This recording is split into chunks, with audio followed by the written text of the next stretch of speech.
మన అన్నగారు ఆయన నందమూరి తారక రామారావు గారు. ఈ పేరు ప్రతి తెలుగు వారు గుర్తు చేసుకుంటారు. ఆ మహనీయుని కలవని రోజంటూ ఉండదు.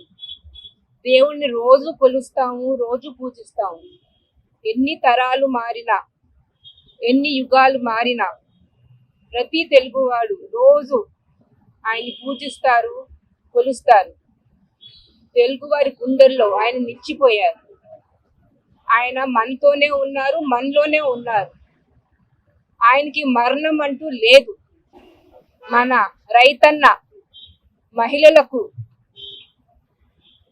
పేదవాళ్ళకు అందరికీ ఆయన ఒక ఆశాజ్యోతి. ఆయన ఎంతో మందికి ఆయన ఎంతో మందికి ఒక దారి చూపిస్తాం జరిగింది. ఎంతో మంది జీవితాలలో వెలుగు తీసుకొచ్చారు. మన రామరాజ్యం మళ్ళీ తిరిగి రావాలని, ఆ వైభోగం మళ్ళీ తిరిగి రావాలని ఆ దేవుణ్ణి కోరుకుంటూ మన తారక రాముని పేరు స్మరిస్తూ జై ఎన్టీఆర్, జోహార్ ఎన్టీఆర్.